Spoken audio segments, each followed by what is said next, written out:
stories about what happened. It's true. All of it.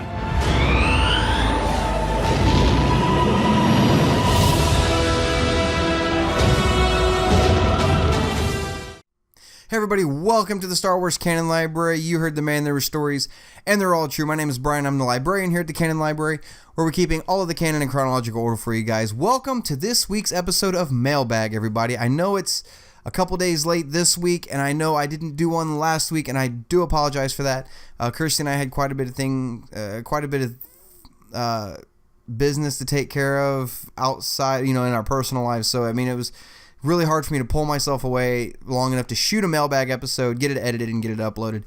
Usually takes anywhere between 2 to 3 hours to get it shot, edited, and get it uploading. So it was kind of hard to pull myself away from what was going on, and I do apologize for that. And I know this one's a couple days late, but I was going to do it yesterday, but we had all the news with the Solo trailer dropping, which I will get to in a little bit.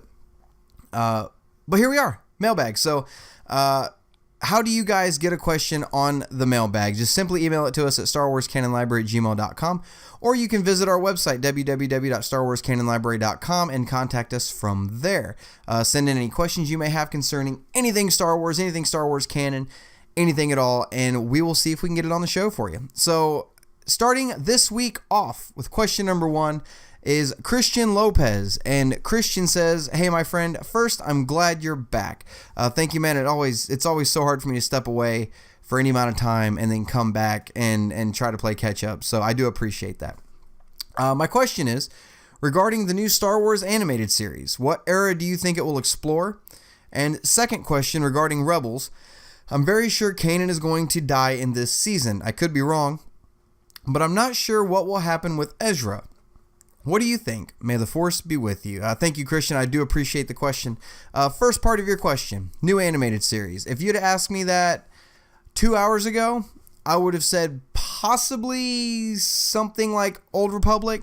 But now that the news has dropped for this new film series that's coming from the Game of Thrones creators, which I'm convinced is going to be Old Republic, by the way, I'm going to go ahead and say post Return of the Jedi. If they're doing a new animated series, that'd be a really good way to it depends on what kind of characters you're focusing on, what kind of storyline you're focusing on. If you're focusing on like the main characters, Luke, Han, and Leia, they've already really touched on it quite a bit post Return of the Jedi, through the Aftermath series and with Shattered Empire and a little bit with Battlefront 2, the campaign. So it's gonna have to be a new set of characters. You can cross over into Leia's life and Han's life and Luke, but I really think it's gonna be post Return of the Jedi, and I'm hoping that's what it is. Unless, and I wouldn't mind seeing this either, land on a group of characters who are going through the classic trilogy events, kind of like what they did with Lost Stars, but just show them living the classic trilogy events from their point of view.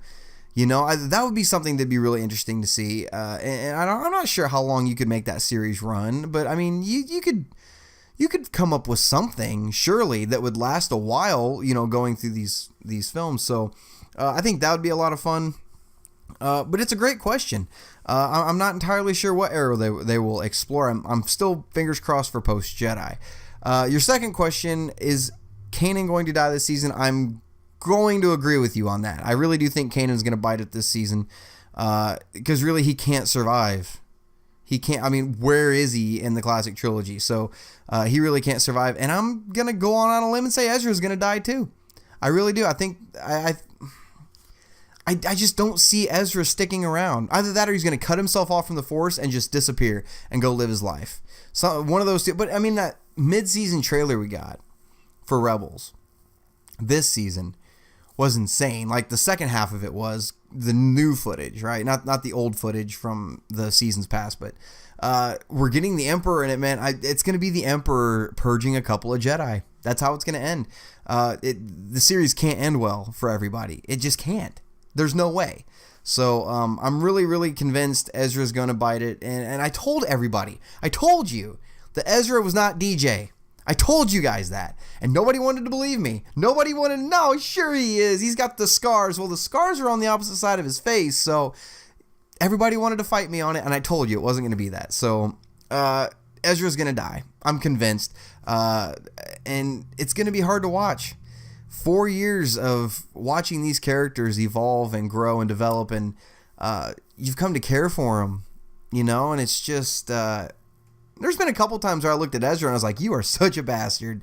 You just needed that. But I mean, overall, it's going to hurt watching him go. And it's going to hurt watching the series go in general. I love Rebels.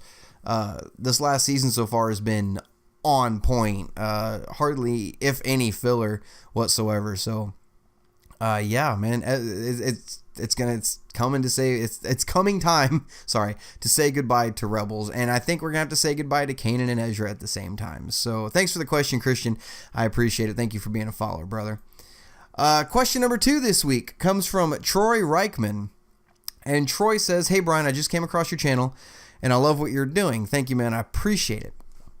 I was wondering, do you think we'll ever find out if Jar Jar Binks was actually on Alderaan when it exploded? I would love to hear your thoughts on what may have happened to our bumbling idiot friend. May the Force be with you." All right, first off, I use the word friend very loosely because anybody who watches knows that I'm one of those people that if you just mention that guy's name around me, my blood starts to boil.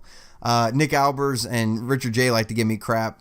Oh, you know he loves Jar Jar Binks. I hate that. Oh, Jesus Christ. Oh my God. Just, look, I'm one of the people that was rooting for and praying to God and hoping that Jar Jar was on Alderaan when it blew up. And I actually wanted to see Jar Jar in one scene in Rogue One. One scene. I could have put up with one more scene just to know what happened to him. And I wanted it to be when Bail says he's going back to Alderaan, and I wanted Jar Jar to be there. Didn't even have to say a word. He could just be like, okay, and like disappeared. Like all it had to be. But I wish to God they'd have put Jar Jar there, and Bail would have been like, "Go wait for me on Alderaan. I will come when I'm ready to meet you there," or something along those lines, so that you know that asshole was on Alderaan when it blew. But sadly, we didn't get that. That would have been the only way I'd have been okay with Jar Jar being in Rogue One. Sadly, we didn't get that. But what we got was even better. Because I don't know if you know this. This may be a spoiler alert for the Aftermath trilogy, and I hope not. But in the Aftermath series, in all 3 books, there's these little interludes, little chapters that take place somewhere else in the galaxy. And one of them, I think it was Empire's End, if I'm not mistaken. There's an interlude that goes to Naboo. And there's a Gungan that is a street performer, a street clown, performing for orphans for scraps of food. And you come to find out that it is Jar Jar Binks. He becomes a street clown who is clowning in the streets, performing for scraps of food. That is a fate worse than death. And am I okay with it? You bet your ass I'm okay with it. Some people feel bad for the idiot. I mean, I don't. I literally, look, I'm not going to be the guy that if I ever meet George Lucas, the first thing out of my mouth is going to be Jar Jar was the biggest mistake you ever made. I'm not going to be that guy. It's Star Wars canon. It's canon. It's there, right? But why did Jar Jar have to be there? Gareth Edwards could have fixed this so easily by just putting that scene in Rogue One and just torching the guy. But I think I'm okay with him being the street clown. I'm all right with it. He's starving. He's a starving artist, if you want to call it that. But it's okay. I'm okay with it. I'm all right with it. So, yeah, that is Jar Jar's fate. So, definitely go read the Aftermath trilogy. It's just leading up to that one chapter. It's worth reading 3 books to lead up to that one chapter. So, thank you for the question, Troy. I do appreciate it. Thank you for being a follower, brother. Question number 3 this week comes from Danny Anderson. And Danny says, so, about that Solo trailer. Yeah, guys, for those of you that don't know, and I think everybody pretty much knows at this point, Sunday we got, during the Super Bowl, a little 40 some odd second teaser to the teaser, and then Monday we got an entirely different trailer. So we technically got 2 trailers. And I read one of the comments on my reaction video. I don't remember who said it. I got your name on there, but I don't remember who said it. But somebody said they refer to the second one as the extended trailer, and I agree with that. But yeah, the Solo trailer, man, it's something. Finally, it's here. We've been waiting so long, wondering where this trailer was. And I know on my reaction video, I didn't go a whole lot into either of them. It was really just my reaction and a couple of initial thoughts, but I can go into a little bit further here. I loved them. I love both trailers. I did like the first one just a little bit better. I liked both almost equally, but that first one is just a little above. So I did enjoy that. Both trailers greatly. And I was already excited for the Solo movie. I'm one of the few people that has been, this movie's going to be all right, guys. Just keep your chin up. God, it's going to be all right. Despite everything. And now that the trailers have released, all you hear is crickets online from the people who were bashing it so badly. All you hear is crickets. There's a couple people who are still looks like crap. But there's mainly crickets. A lot of people that I talk to online who have not been looking forward to a Solo movie are like, it doesn't look bad. Like, it looks all right. So I said during my reaction, the trailers did have a very kind of Rogue One trailer vibe to them, which I think is all right. I think these standalone films, I think the first 3 are going to kind of be in the same vein of, I don't want to say tone, of feeling as far as the trailers go. And we still don't know what the third one's going to be, but this Solo trailer is awesome. And look, as far as Alden Ehrenreich playing Han Solo, they're going to do a Han Solo. And people say we don't need this story. Well, we don't need any story. We didn't need Rogue One. We didn't really need Empire Strikes Back. We didn't need the original Star Wars in the first place. We don't need any of them. And people are like, well, you know, we wanted the story of Rogue One and all this stuff. That was cool to see how the Death Star plans were stolen. I just don't want to see, you know, somebody new playing a classic character. Well, you had no problem with Ewan playing Obi-Wan in the prequels. Well, that's a story we needed. We wanted to see Anakin become Vader. And you don't want to see how Han got the Millennium Falcon. You don't want to see how Han met Chewie. I want to see that. That's personally, I would rather see a smuggler, swashbuckling, Western adventure than a bunch of Jedi and Sith going at it. To be completely honest. That's just me, though. I mean, my opinion doesn't matter. Nobody's opinion matters. Lucasfilm's going to make the movie they want to make. But I want to see this Han Solo movie. I'm excited to see that origin. And as far as Alden Ehrenreich playing Han Solo, I got off track there for a second. Going into it, we already knew no matter who they got, it wasn't going to look like Harrison Ford. It wasn't going to be Harrison Ford. You can't clone the man. You could CG him the way you did Leia in Rogue One and the way you did Tarkin. But it's so jarring to see that. You don't want to see that for a whole movie. You got to get somebody new to play it. All right? People who are complaining about Alden Ehrenreich playing Han Solo, just, in my opinion, remember, this is my opinion, are not open-minded enough to accept something new. All right? Yes, it's somebody new playing Han Solo. To me, Harrison Ford will always be Han Solo. I'm saying, I will agree with you. He will always be Han Solo to me. But if somebody else comes along and they want to tell his story and they say, hey, we've got this guy that can play him, okay? You're not going to get it identical. So you might as well get that out of your head that he's not going to be identical to Harrison Ford. And I'm okay with that. You know, he doesn't sound like Harrison Ford. I'm okay with that. Okay, this is several years before A New Hope. I'm okay with it. So from the get-go, this movie's had so much going against it. And now that the trailers are out, like I said, it's mainly crickets. There's a few people still complaining that I see, but it's mainly crickets. I've even seen a lot of comments, even on the trailer reaction I did, saying I wasn't looking forward to this movie, but now it's wet my whistle. I'm ready for it. You know, let's see what else they can do. So we're going to get one more trailer easily before the release. Probably in the next, well, we're with like 3 months. We're like 3 months away from the movie, so we'll probably get another trailer month and a half from now. And then an international trailer on top of that, which usually they show a lot more footage in an international trailer. I don't think that's going to be the case at this point. I think it'll be a couple of differences, and that's about it. So, yeah, that Solo trailer, man, both of them were phenomenal. Loved them. So let me know, guys, in the comment section, what did you guys think of the trailer? I want to see your comments on that on top of the reaction video. I want to know what your guys' thoughts were on it. Thanks for the question, Danny. Question number 4 this week comes from Justin Brown. And Justin Brown asks, do you think if Qui-Gon Jinn had survived the Phantom Menace, he would have trained Anakin differently?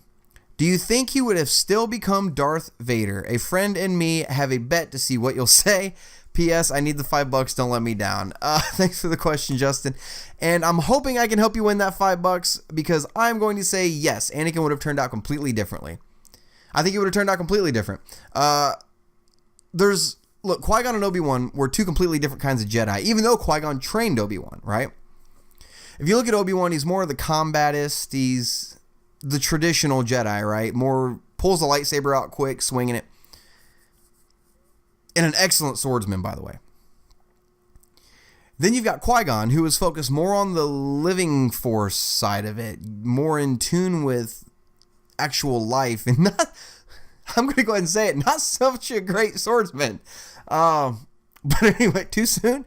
But look, Anakin saw Obi-Wan as more of a brother than anything. And he saw Qui-Gon more as a father figure, because Anakin never had a father figure. I think, and you got to look at the way Qui-Gon would have trained him compared to how Obi-Wan did. Yes, it was an unconventional training, but Qui-Gon, I think, would have focused. I think he would have made it more personal. I don't think he would have chastised Anakin as much as Obi-Wan did, which, granted, Anakin did deserve it sometimes.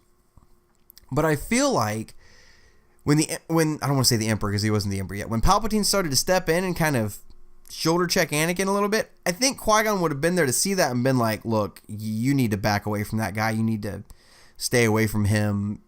Don't listen to him. Keep your distance. And I think Anakin would have honored that more than what he did with Obi-Wan. Now, granted, he'd been hanging around Palpatine a lot more by the time Obi-Wan told him to be wary. But on top of this, I think one of the pivotal things, one of the things that really started to push Anakin over the edge towards the dark side was the death of his mother when he slaughtered the Sand People. And I think a lot of that was due because Anakin had been gone for 10 years, and when he finally got there, he had just a few moments with his mother, and then she died. And he lost all that time in between. I think Qui-Gon saw the bond that he had with his mother. Qui-Gon physically saw it. Obi-Wan didn't. Obi-Wan never met Shmi. Never did. I think Qui-Gon would have allowed Anakin to go back and visit Shmi once in a while. And I think that would have eased the blow when Shmi died. Of course, I could be wrong, but this is just the way I'm thinking. I think it would have eased the blow, and I don't think it would have angered Anakin to the point, especially with Qui-Gon's training on top of it. I think it would have really gone differently. It wouldn't have been the first kind of push over to the dark side for Anakin. And then with the kind of keeping him in check away from Palpatine, I think that would have had a lot to do with it too. I feel like Qui-Gon may have allowed Anakin and Padme to kind of do their thing the way they did. And I'm saying this, I feel like Qui-Gon would have given Anakin a lot more liberty than what Anakin had with Obi-Wan as a teacher. Kind of breathing down his neck. So, yeah, I'm going to say it turned out differently. It would have turned out differently. And I'm hoping I helped you win $5 there, bud.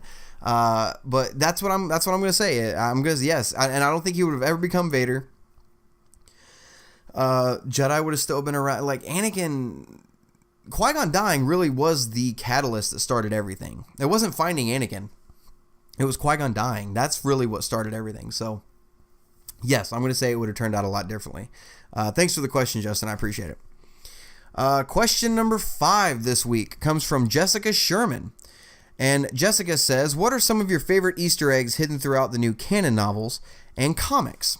My favorite is knowing that Sienna was one of the Imperial officers that deactivated the hyperdrive on the Millennium Falcon. Thanks for the question, Jessica. That's a great... What she's referring to for Sienna is in the novel Lost Stars. Sienna, one of the main characters in Lost Stars, was on Bespin, was on Cloud City, and she was one of the Imperial officers that deactivated the hyperdrive on the Millennium Falcon.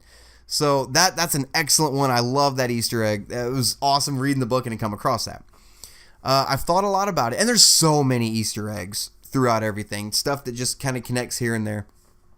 But I can think of two that reading them made me giggle. I mean, flat out laugh hard. One of them, okay, my top two. My number two one, my second favorite, was in Leia, Princess of Alderaan, the novel. There was a scene where Leia, if you haven't read this isn't much of a spoiler, but Leia is trying to get passage from one planet to another, and she's trying to pay smugglers or anybody who'll take her. And when they realize that she's got all this money, they're like, why don't you just buy a ship? And they leave her. Then nobody will take her because she has so much money. And at one point, it says she ran after a YT 1300 model freighter that was beat the hell out of it. It looked crappy. It looked like nothing was holding it together. Before she could get to the ramp, it went up and the ship took off. It never explicitly said it, but that was Han and Chewie. That was Han and Chewie. Like, Leia almost met Han and Chewie in that novel. And I reading the book, I was like, oh my God, that's awesome. But my favorite one, and I laughed for hours about this, right? Okay, so before I tell you what my favorite Easter egg is, I think you and I can agree, right? Han Solo hates C-3PO. He hates that droid. I think we can agree on that, right? He tolerates him, right? You could see the look on Han's face in The Force Awakens when he's looking at Leia and all of a sudden 3PO pops up. He's like, goodness! And the look on Han's face instantly like, are you kidding me? He hates that droid. I say that because it has a lot to do with my favorite Easter egg. And if you guys read the Poe Dameron comic, you already know what I'm talking about. I guarantee you already know what I'm talking about. There's a scene where Poe and 3PO, remember this is pre-Force Awakens. There's a scene where Poe and 3PO are on this like smuggler planet. And 3PO has this network of droid spies, right? And they're there to meet with one of his informants. And he's talking about something about Han Solo and how he wishes he was still there because he could help him with it. But sadly, Han went back to smuggling, And then he says he accepted a large loan from the Guavian Death Gang to fund his newest project. And in the background, behind 3PO, you see Conju Club, Tasu Leech. You see him sitting there and he spits his drink out and he looks like he goes, what did that droid just say? Because Han borrowed 50,000 from them too. He's like, what did that droid say? And then in the next frame, 3PO keeps talking, but Conju Club is getting up and walking away to go find Han. So when you get to Force Awakens, 3PO is the reason they're there, that they found out what he was up to. So even though Han pulled himself away from Leia and 3PO was still screwing Han over. I absolutely loved it. I was laughing my ass off for a week and a half after that. I know I said hours earlier, but it was like a week and a half. I would tell Kirsty about it and start cracking up again. And then I'd be driving down the road and just crack up because 3PO screwed Han again. Was nowhere near him on the other side of the galaxy and he screwed him over. But yeah, that one is my absolute favorite. I don't remember what issue of Poe it's in. I know it's in there somewhere. You guys got to go read that series. The first few issues were a little rocky, but after that series really took off. So, yeah, those are my absolute two favorite Easter eggs so far. What are your guys' favorite Easter eggs? For those of you who've read everything so far, even if just based off of what you've read so far, even if it has not all of it, let me know in the comment section below. What are some of your guys' favorite connective tissue in the Star Wars galaxy? All right, we are going on to the next question. Question number 6 this week comes from David Gaskell.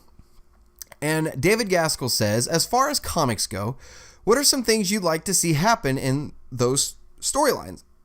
Anything in particular come to mind that we've never seen on screen, but maybe in a comic? Thanks for the question, David. There is one thing. There's only one thing that I'm really, really wanting to see in the Star Wars comic. Not Vader, I want to see it in a Star Wars comic. And it's this. In Empire Strikes Back, when Han and Leia are having their argument in the hallway, and when it first kicks off, and Leia comes out and she's like, I thought you had decided to stay.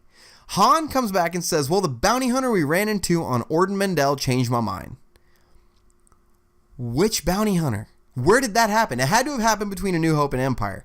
And the entire Star Wars series covers that gap. And they're getting closer and closer to Empire, right? They have to get there at some point.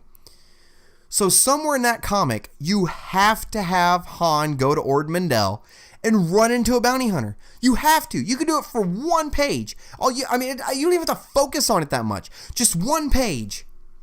That's all you have to do. And I'm fine. I want to see that one situation. All right? And I feel like it has to be there. And if they don't put that in the comic, where the hell did that happen? So the more I think about it, there's only 2 bounty hunters that I can think of that would be the one Han ran into. And I'm not even going to say it's Boba Fett. I don't want to see Boba Fett, right? It's either got to be Black Christiansen, or however you say his name, from the Afro Invader comics. The Wookiee with the big scar over his eye. I can't pronounce his name. Either him or Cad Bane. That would be the way to show what happened to Cad. You could even kill him off. That's how you could show what happened to Cad Bane. You could bring Cad Bane a little closer to Han, Leia, Chewie, to their time period, right? Out of the Clone Wars. And it's another appearance of Cad Bane. I would love to see that. To have Cad Bane be the one to come after Han on Ord Mantell. Because then when you watch Empire, then when he says the bounty hunter we ran into, that's a reference to Cad Bane. That is awesome connective tissue that I would love to see. But that is the one storyline that I want to see pop up in one of the comics. I want to see it. That's all I want. That's it. That's the only thing that I even care about. And every time I get a Star Wars issue, I'm looking for it. And it's not happened yet. So I'm waiting for any references of any. Hell, put it in an annual. One of the Star Wars annual stories for all I care. They're like one-off stories. They can fit anywhere. Just something. Marvel, if you're listening, I want that story. So I hope that answered your question. Thanks for the question, David. And the final question this week comes from C. Thomas. And C. Thomas asks, since when can Force ghosts interact with the physical plane? In The Last Jedi, Yoda bops Luke on the head with his cane and calls down Force lightning to burn the tree. How is this possible? And since it is possible, do you think we'll get Force Ghost Luke and Force Ghost Snoke in a lightsaber battle in Episode 9? Thanks for the question. Okay. Since when can Force Ghosts interact with the physical plane? Since always. Force Ghosts have always been able to interact with the physical plane. I don't know why everybody's like, oh, how could Yoda bop him on the head if there's a ghost? Look at Return of the Jedi. When Obi-Wan's ghost is walking through the swamp after Yoda dies, and you see him walking through the swamp, there are vines brushing off his shoulder as he walks through. He sits on the log next to Luke and talks to him. Yoda is sitting on the rail at the end of Return of the Jedi. Force Ghosts can interact with the physical plane. They can. So since always. As far as calling down the Force lightning, look, when you're a Force Ghost, you are one with the Force. You are a physical manifestation with your old personality of the Force. That is what you are. So you literally have control of the Force. So Yoda calling down Force lightning is no different than a Sith using Force lightning. It's no different. It's just manipulating the environment and all the Force in between everything. That's all it is. That's how it's possible. But the second part of your question is what I wanted to focus on. And you said, and since it is possible, do you think we'll get a Force Ghost Luke and Snoke lightsaber battle in Episode 9? As cool as that would be. What's the point in Force Ghosts using lightsabers? They're just going to go right through them. That's all it's going to do. As cool as that would be, holy crap, that'd be awesome, right? But no, I don't think we're going to get that. Now, they say Sith cannot come back as Force Ghosts. That's strictly a Jedi thing. We're definitely going to get Force Ghost Luke. That's a given. I promise you. I'm willing to put my channel's name on the line and say, yes, we're getting a Force Ghost Luke in 9. As far as Snoke goes, I'm not so sure. But let's say we do. Let's say they decide to make Snoke a Force Ghost. to see Luke and Snoke go at it that way, not only would you see Luke being confident again, being powerful again, literally being the Force, not only would you see him kicking ass using the Force, but instead of lightsaber to lightsaber, the final battle of this new trilogy could be a battle of Force powers. Instead of lightsabers, you could focus on a deeper meaning of, in episode 2, when Yoda walks in and Dooku's like, it's obvious that this contest cannot be decided by our skill with the Force, or how do you say it? By our, I don't remember how he said it, but anyway, with the Force, but by our skills with the lightsaber. Do the complete opposite. Instead of showing lightsaber battles, show a battle of the command of the Force. That's what would be awesome. See them going at it. That would be freaking cool. To have the embodiment of the light side and the embodiment of the dark side. How cool would that be? So, I don't think we're going to get the lightsaber thing. I mean, that would be, Jesus, there's no reason for it. There's literally no point in it. But just to do it for a spectacle, it'd be forced, but God, it'd be cool to see. But anyway, thanks for the question, C. I didn't catch your first name on the email, so I'm sorry about that. Thank you for the question. Guys, that's going to do it for this week's episode of Mailbag. I've been going for about a half hour. Like I said at the beginning of the video, if you guys want to get your question on the Mailbag, simply email it to us at StarWarsCanonLibrary@gmail.com. Or visit us on our website at StarWarsCanonLibrary.com and message us from there. Hey guys, make sure to check out the Facebook page. We just got over 1,000 likes on the page. Thank you guys so much for that. Make sure to hit the thumbs up button on that. And if you guys like this video, make sure to hit the thumbs up button. If you really like to hit that subscribe button, I'd sure appreciate it. And until next time, guys, this is Brian signing off. And may the Force be with you. Hey guys, make sure to check out the website. It is www.starwarscanonlibrary.com. You can email us anytime with any questions for any Star Wars canon material whatsoever. It's just StarWarsCanonLibrary@gmail.com. Make sure to check out our Facebook page as well. It is facebook.com/StarWarsCanonLibrary. If you guys like this video, make sure to hit that thumbs up button. There's plenty more videos coming where this one came from. If you really liked it, make sure to hit that subscribe button. I'd sure appreciate it.